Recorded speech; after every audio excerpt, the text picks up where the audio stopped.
Hello students, welcome to the new video of corporate accounting.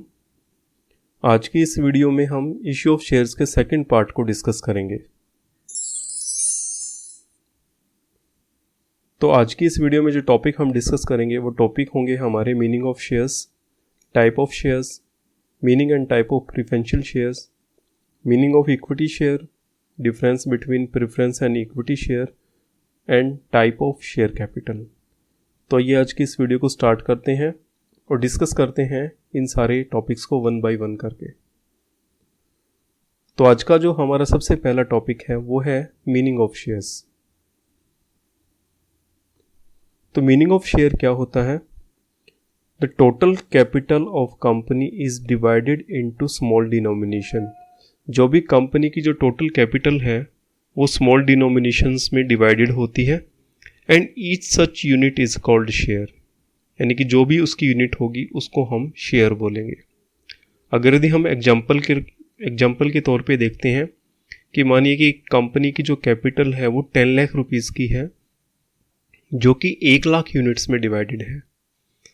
तो जो हर एक unit होगी वो एक यूनिट जो है 10 रुपये की होगी। तो इसलिए जो एक शेयर्स की वैल्यू है वो 10 रुपये आएगी।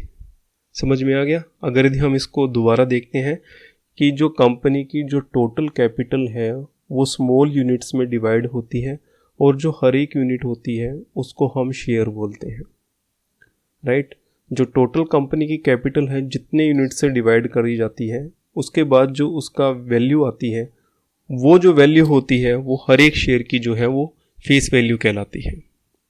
अगर यदि हम कुछ इसके कैरेक्टरिस्टिक्स देखते हैं शेयर्स की तो क्या होती है, कुछ एक इंपॉर्टेंट बातें होती है कि share of a company must be numbered so that they be identified. यानी कि जो भी कंपनी के शेयर्स होते हैं उनके नंबर होने चाहिए जिससे हम उनको आइडेंटिफाई कर सकें।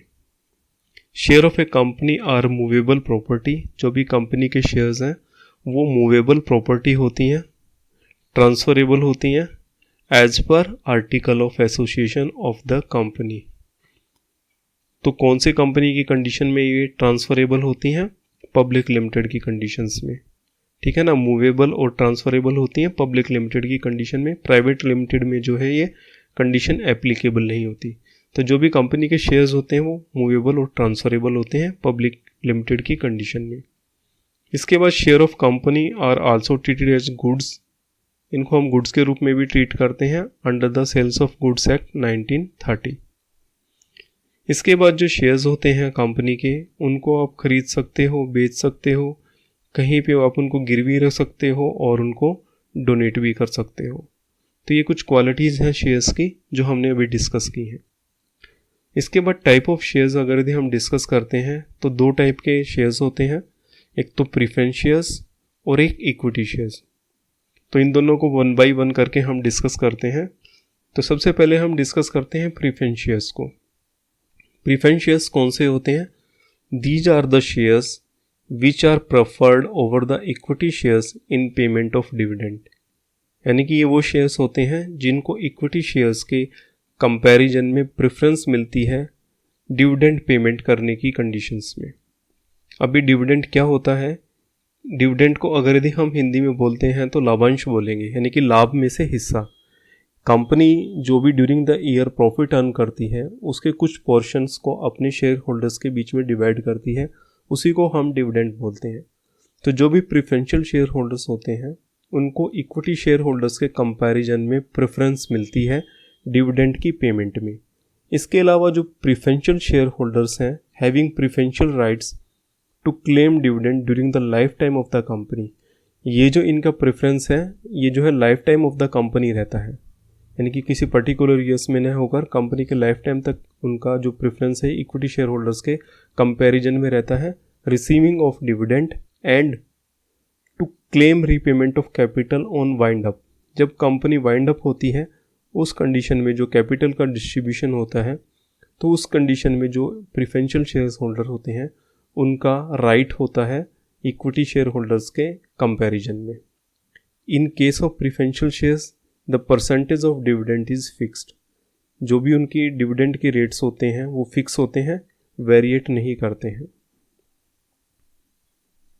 अगर यदि हम कुछ फीचर्स देखते हैं प्रेफरेंशियल शेयर होल्डर्स की, तो वो कौन कौन सी फीचर्स आती हैं प्रेफरेंस शेयर्स की। सबसे पहले डिविडेंड फॉर प्रेफरेंस शेयर्स की, जो प्रेफरेंस शेयर्स हैं उनको डिविडेंड मिलता है as compare to the equity share holders. उनकी प्रेफरेंस रहती है, जो भी इक्विटी शेयर होल्डर्स को डिविडेंड मिलेगा उनसे पहले प्रेफरेंशियल शेयर होल्डर्स को डिविडेंड मिलेगा। इसके अलावा preference share holders have no right to vote in the annual general meeting. जो भी एजीएम होती हैं उनमें प्रेफरेंशियल शेयर होल्डर्स का वोटिंग राइट नहीं होता। There is a long term source of finance. जो प्रेफरेंस शेयर होल्डर है वो एक long term source of finance है, यानी कि जो भी पैसा आप उनसे हायर करते हैं प्रेफरेंशियल शेयर होल्डर से, वो कंपनी में लॉन्ग टर्म तक जो है वो रहता है। These preference shareholders also enjoy preferential right to get the dividend and right on asset when the company has liquidated। यानी कि उनको डिविडेंड के लिए भी राइट होता है और एसेट्स के ऊपर भी पहले राइट होता है जब कंपनी जो है लिक्विडेट होती है। इसके अलावा fix rate of dividend irrespective of the volume of profit gain. यानी कि अगर यदि कंपनी को प्रॉफिट मान लीजिए कम ज़्यादा होता रहता है तो भी जो प्रेफरेंशियल शेयर होल्डर्स हैं उनको फिक्स रेट से जो डिविडेंड है वो मिलता है, उनके डिविडेंड में कोई इफेक्ट नहीं पड़ता है। अब कुछ डिस्कस करते हैं हम प्रेफरेंशियल शेयर होल्डर्स के टाइप की। तो ये कौन कौन से टाइप के प्रेफरेंशियल शेयर होल्डर्स होते हैं। सबसे पहले आता है क्यूमुलेटिव प्रेफरेंशियल शेयर्स। तो क्यूमुलेटिव प्रेफरेंशियल शेयर क्या होते हैं। Cumulative preferential shares having right of dividend even in those years in which it makes no profit, all known as the cumulative preferential shares। यानी कि अगर यदि किसी भी साल में कंपनी को अगर यदि प्रॉफिट नहीं होता है तो ऐसी कंडीशन में भी प्रेफरेंशियल शेयर होल्डर्स को जो है वो डिविडेंड मिलेगा। कैसे डिविडेंड मिलेगा। इस केस में क्या होगा कि जो भी उनको उस पर्टिकुलर ईयर्स में जो डिविडेंड मिलना है वो डिविडेंड जो है एक्यूमुलेट हो जाता है, उसको एक एरियर के तौर पे जो है वो ट्रीट किया जाता है, यानी कि एरियर जो है वो शो किया जाता है। और जब भी कंपनी को प्रॉफिट होता है तो पहले पेमेंट जो है प्रेफरेंशियल शेयर होल्डर्स को और उसके एरियर की पेमेंट की जाती है और उसके बाद जो है वो इक्विटी शेयर होल्डर्स को पेमेंट की जाती है। तो ये होता है क्यूमुलेटिव प्रेफरेंशियल शेयर्स। इसके बाद सेकंड आता है नॉन क्यूमुलेटिव प्रेफरेंस शेयर्स। तो नॉन क्यूमुलेटिव प्रेफरेंस शेयर्स में क्या होता है, सेम इसका रिवर्स होता है कि अगर यदि जैसे क्यूमुलेटिव में तो क्यूमुलेटिव हो जाता है, नॉन क्यूमुलेटिव में कंपनी अगर यदि मान लीजिए प्रॉफिट नहीं कमाती किसी पर्टिकुलर ईयर्स में तो उस ईयर में इनको डिविडेंड पेमेंट नहीं किया जाता और जो डिविडेंड है उसका एरियर भी नहीं पेमेंट किया जाता। जब कंपनी को प्रॉफिट होता है तो ऐसी कंडीशन में प्रेफरेंशियल शेयर होल्डर्स को डिविडेंड पेमेंट किया जाता है। तो एरियर की कोई भी डिविडेंड की पेमेंट नहीं की जाती नॉन क्यूमुलेटिव प्रेफरेंस शेयर्स में। इसके बाद आता है participating preference shares. Participating preference shares में क्या होता है कि जो प्रेफरेंस शेयर्स होते हैं उनको राइट तो होता ही है इक्विटी शेयर होल्डर्स के कंपैरिजन में कि उनको डिविडेंड मिले और जब भी कंपनी लिक्विडेट हो जो उनकी एसेट्स हैं उसके अंदर उनको पहले हिस्सा मिले। लेकिन पार्टिसिपेटिंग प्रेफरेंस शेयर्स में क्या होता है कि कंपनी को अगर यदि प्रॉफिट कुछ एक लिमिट से ज़्यादा होता है या फिर मान लीजिए कंपनी लिक्विडेट में जाती है और उसकी जो एसेट्स का रियलाइजेशन है वो भी काफ़ी ज़्यादा होता है, तो ऐसी कंडीशंस में जो प्रेफरेंशियल शेयर होल्डर्स हैं उनको जो सरप्लस प्रॉफिट है उसमें भी कुछ राइट होता है और जो सरप्लस जो अमाउंट लिक्विडेशन के टाइम में होती है उसमें भी कुछ उनको हिस्सा मिलता है, जो उनको उनकी जो कैपिटल है उसके अलावा भी उनको कुछ हिस्सा मिलता है। तो इस टाइप के जो शेयर्स हैं वो पार्टिसिपेटिंग प्रेफरेंस शेयर्स कहलाते हैं। नेक्स्ट आते हैं नॉन पार्टिसिपेटिंग प्रेफरेंशियल शेयर्स। तो इनको वही है, रिवर्स में हो जाएगा इसका। Preference share have no right to participate in surplus profit और any surplus on liquidation of the company. ठीक है ना, जो भी लिक्विडेशन में भी जो सरप्लस मिलता है और जो सरप्लस प्रॉफिट होता है उसमें उनकी कोई हिस्सेदारी नहीं होती। तो ये वाले शेयर होल्डर्स कहलाएंगे नॉन पार्टिसिपेटिंग प्रेफरेंस शेयर्स। इसके बाद आता है कन्वर्टिबल प्रेफरेंशियल शेयर्स। तो कन्वर्टिबल प्रेफरेंशियल शेयर्स कौन से होते हैं। These shares are those which are converted into equity shares at a specific rate on expiry of stated period. यानी कि एक पर्टिकुलर टाइम के बाद ये शेयर्स जो है इक्विटी शेयर होल्डर्स में कन्वर्ट हो जाते हैं। ऐसे शेयर्स जो है कन्वर्टिबल प्रेफरेंशियल शेयर्स कहलाते हैं। नॉन कन्वर्टिबल कौन से होंगे? जो कि शेयर्स में कन्वर्ट न हो सके। इक्विटी शेयर्स में जो कन्वर्ट नहीं हो सकते, referred as a non convertible shares. इसके बाद रिडीमेबल प्रेफरेंशियल शेयर्स कौन से होते हैं? रिडीमेबल प्रेफरेंशियल शेयर्स वो होते हैं जो एक पर्टिकुलर टाइम के बाद रिडीम कर दिए जाते हैं या उनकी पेमेंट कर दी जाती है। नेक्स्ट आता है इसमें non redeemable preferential shares. Non redeemable preferential shares are referred to the shares can not be redeem during the life time of the company, यानी कि इनकी रिडम्पशन नहीं की जाती कंपनी के लाइफ टाइम में, तो ऐसे शेयर्स जो कहलाते हैं नॉन रिडीमेबल प्रेफरेंशियल शेयर्स कहलाते हैं। अब हम डिस्कस करते हैं meaning of equity shares. Equity shares क्या होते हैं? Equity shares are those shares which are not preference right, यानी कि जिनको प्रेफरेंशियल राइट नहीं होता डिविडेंड में और लिक्विडेशन में, जो भी कंपनी के एसेट का रियलाइजेशन होता है उसमें उनका प्रेफरेंशियल राइट नहीं होता, उन शेयर्स को हम इक्विटी शेयर्स बोलते हैं। एंड इक्विटी शेयर और the ordinary share represent the part of ownership, यानी कि ये रिप्रेजेंट करते हैं कंपनी की ओनरशिप को in a company up to the holding of shares, यानी कि जितने प्रोपोर्शनेट में शेयर्स उनके पास होते हैं उतने प्रोपोर्शनेट की वो कंपनी में ओनरशिप को जो है वो होल्ड करते हैं। ओके, इसके अलावा कुछ एक अदर्स हम कैरेक्टरिस्टिक्स देखते हैं इक्विटी शेयर्स की।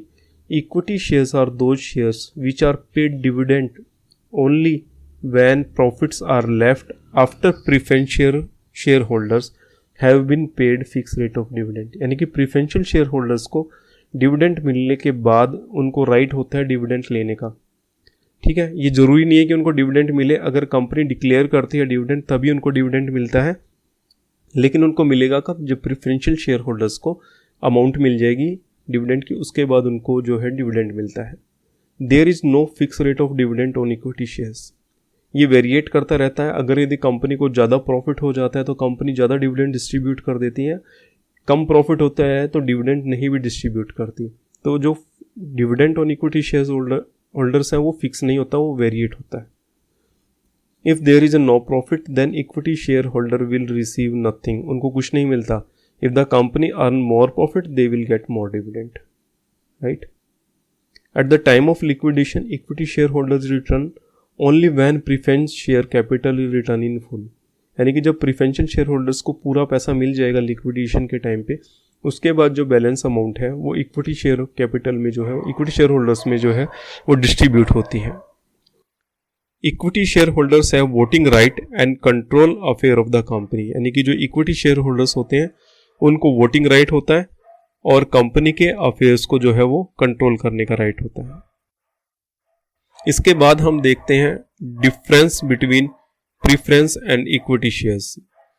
प्रेफरेंस शेयर्स और इक्विटी शेयर्स में क्या डिफरेंस है उनको हम डिस्कस करते हैं। तो सबसे पहला जो पॉइंट आता है इसमें रेट ऑफ डिविडेंड। जो प्रेफरेंशियल शेयर्स हैं उनके ऊपर जो रेट ऑफ डिविडेंड है वो फिक्स होता है, इक्विटी शेयर्स में वेरी करता है ईयर टू ईयर। इसके बाद आता है arrear of dividend. Arrear of dividend जो है प्रेफरेंशियल शेयर्स में एक्युमुलेट भी हो जाता है, यानी कि जो हमने अभी डिस्कस किया था पीछे, ठीक है ना। लेकिन इक्विटी शेयर होल्डर्स में ये कोई एक्युमुलेशंस नहीं होता है, यानी कि इसमें डिविडेंड जो है तभी मिलता है जब कंपनी को प्रॉफिट होता है। नेक्स्ट जो डिफरेंस है preferential right to payment of dividend, यानी कि जो प्रेफरेंशियल शेयर्स होते हैं उनको पहले राइट होता है डिविडेंड लेने का, लेकिन जो इक्विटी शेयर होल्डर्स हैं उनको तभी पेमेंट किया जाता है जब प्रेफरेंशियल शेयर होल्डर्स को पेमेंट कर दी जाती है।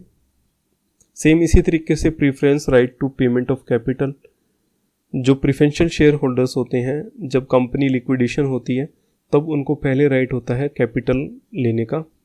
इसके बाद जो इक्विटी शेयर होल्डर्स हैं उनको तभी कैपिटल में से हिस्सा मिलता है जब प्रेफरेंशियल शेयर होल्डर्स को पूरी पेमेंट मिल जाती है। वोटिंग राइट है, प्रेफरेंशियल शेयर होल्डर्स को वोटिंग राइट नहीं होते कंपनी के एनुअल जनरल मीटिंग में वोट करने का, लेकिन जो इक्विटी शेयर होल्डर्स होते हैं उनको राइट होता है। Right to participate in management, जो प्रेफरेंशियल शेयर होल्डर्स हैं उनको कोई राइट नहीं होता मैनेजमेंट में पार्टिसिपेट करने का, लेकिन जो इक्विटी शेयर होल्डर्स होते हैं उनको ये राइट होता है कि वो मैनेजमेंट में पार्टिसिपेट कर सके। इसके बाद जो नेक्स्ट टॉपिक है ये आता है हमारा टाइप ऑफ शेयर कैपिटल, यानी कि कंपनी में कितने टाइप की जो है कैपिटल होती है। तो सबसे पहले जो कैपिटल में हम कैटेगराइज करते हैं एथोराइज कैपिटल। एथोराइज कैपिटल को हम रजिस्टर्ड कैपिटल भी बोलते हैं, नॉमिनल कैपिटल भी बोलते हैं। This is the total of share capital which a limited company is allowed to issue the share holders. यानी कि ये मैक्सिमम लेवल है कैपिटल का, कंपनी की कैपिटल का, जो कि एक कंपनी अपने इक्विटी शेयर होल्डर्स को जो है वो मतलब इशू कर सकती है। It represents the upper boundary of the actual issued of the share capital. Amount of authorise capital is stated in memorandum of association. यानी कि जो मेमोरेंडम ऑफ एसोसिएशन है उसमें एक कैपिटल क्लॉज होता है, तो वहाँ पर ये वाली अमाउंट मेंशन होती है कि कंपनी की जो एथोराइज शेयर कैपिटल है वो कितनी होगी। And a company is authorise to issue during his life time. यानी कि उतनी मैक्सिमम कैपिटल जो है वो कंपनी अपने लाइफ टाइम में इशू कर सकती है। राइट, एथोराइज मतलब यानी कि टोटल कैपिटल कंपनी की जो है, जो अपनी कंपनी लाइफ टाइम में इशू करती है, उसको हम एथोराइज शेयर कैपिटल बोलेंगे, जो कि कंपनी की मेमोरेंडम ऑफ एसोसिएशन में मेंशन होती है। इसके बाद सेकंड आती है इशूड कैपिटल। इशूड कैपिटल वो शेयर कैपिटल होती है जो कि शेयर होल्डर को इशू की जाती है, और ये जो कैपिटल होती है पार्ट ऑफ एथोराइज कैपिटल होती है। ये कभी भी नॉर्मली ये नहीं पॉसिबल होता है कि कंपनी की जितनी एथोराइज कैपिटल है वो सारी के सारी जो है कंपनी इशू कर दे, तो दिस में भी less than authorise capital. Normally ये जो इशू कैपिटल है वो एथोराइज कैपिटल से जो है वो कम ही होती है। इसके बाद आती है subscribed capital. Subscribed capital is a portion of issued capital which has been subscribed by the investor including the public. This may be less than the issued share capital, as there may be capital which have no application has been received. This is called the unsubscribed capital. यानी कि जो issued capital है, issued capital का वो part जो कि public ने जो है सब्सक्राइब कर दिया, अप्लाई कर दिया कंपनी में लेने के लिए, तो वो कहलाएगी आपकी सब्सक्राइब्ड कैपिटल। और जो नहीं रिसीव हो, जिसके ऊपर पेमेंट रिसीव नहीं हुई, तो वो कहलाएगी अनसब्सक्राइब्ड कैपिटल। इसके बाद आती है called up capital. Called up capital means that part of subscribed capital which has been called by the directors for the share holder for payment. यानी कि जितनी अमाउंट जो है शेयर होल्डर से मांग ली गई है डायरेक्टर्स के द्वारा पेमेंट के लिए, वो कहलाती है कॉल्ड अप कैपिटल। और उसके बाद आती है paid up capital. Paid up capital is the amount of capital which is paid by the share holders. The unpaid amount is called call in arrear. मान लीजिए 10 रुपये किसी भी शेयर्स की फेस वैल्यू है और उसमें से 8 रुपये जो है वो डायरेक्टर्स ने मांग लिए, तो ये 8 रुपये जो है वो कॉल्ड अप कैपिटल कहलाएगी। अब मान लीजिए कुछ एक शेयर होल्डर्स हैं जिन्होंने मान लीजिए कुछ पेमेंट नहीं की, मान लीजिए उन्होंने 6 रुपये पेमेंट की है, मान लीजिए 8 में से कुछ शेयर होल्डर्स ने 6 रुपये पेमेंट की है, तो जो 6 रुपये कहलाएगी वो उसके लिए, उन शेयर होल्डर्स के लिए पेड अप कहलाएगी, पेड अप कैपिटल कहलाएगी। ठीक है, अब लास्ट पार्ट आता है, ये काफ़ी इंपॉर्टेंट पार्ट है, रिजर्व कैपिटल। रिजर्व कैपिटल क्या होती है? Reserve capital is defined as a part of subscribed uncalled capital. यानी कि ऐसी कैपिटल जो सब्सक्राइब तो हो गई है, मतलब शेयर जो है वो सब्सक्राइब तो हो गए, लेकिन उनके ऊपर जो है कैपिटल कॉल नहीं की गई है, मतलब पैसे जो है मांगे नहीं गए हैं। Which will not be called up until और unless the company goes into the liquidation. यानी कि जब तक कंपनी लिक्विडेशन में नहीं जाती, जब तक उस पैसे को जो है वो शेयर होल्डर से लिया नहीं जाता। अगर यदि हम दूसरे वर्ड्स में देखें, it is the portion of share capital that is reserved by the company and which is utilised only on the happening of sad event. Sad event कौन सा हो गया? Winding up. यानी कि ये वाली जो कैपिटल है वो सिर्फ कंपनी की वाइंडिंग अप पे ही जो है वो मांगी जाती है। The provision regarding the reserve capital R described under section 1999 of Indian company act 1956। Special resolution must be passed by the company at annual general meeting for the determination of specified portion of the company share capital will not be called up to when the company is about to wind up। यानी कि एक special resolution pass किया जाएगा company की AGM में, जिसमें describe किया जाएगा कि एक पर्टिकुलर जो हिस्सा है वो शेयर्स कैपिटल का तभी मांगा जाएगा जब कंपनी जो वाइंडिंग अप में जाएगी। राइट, यानी कि ये जो कंपनी का जो भी आपने कैपिटल कंपनी से मांग रही है उसका कुछ हिस्सा वो रिजर्व रखा जाता है, उसको हम रिजर्व कैपिटल बोलते हैं। And it is not compulsory for companies to create reserve capital, यानी कि ये ज़रूरी नहीं है कि कंपनी जो है रिजर्व कैपिटल को जो है वो बनाए। अगर यदि हम इसका बैलेंस शीट फॉर्मेट देखते हैं कि जो कैपिटल है उसका बैलेंस शीट फॉर्मेट क्या होता है, तो जो कंपनी एक्ट 2013 है उसके अकॉर्डिंगली जो बैलेंस शीट का फॉर्मेट है ये रहता है particulars, note number, current year and the previous year. तो जो सबसे पहला हेड आता है इक्विटी एंड लायबिलिटीज़ के हेड में आपकी जो शेयर कैपिटल है वो मेंशन होती है। शेयर कैपिटल ये फर्स्ट जो है नोट में आती है, reserve and surplus money received against the share warrant. तो ये हेडिंग होती है इसकी बैलेंस शीट में फर्स्ट में। और नोट टू अकाउंट जो होता है हमारा फर्स्ट, उसमें ये जो है डिस्क्रिप्शन होता है। इस डिस्क्रिप्शंस के अकॉर्डिंगली हम जो है जिस कॉलम में आपका मेंशन होता है उसी कॉलम में उन चीज़ों को हम लिखते हैं।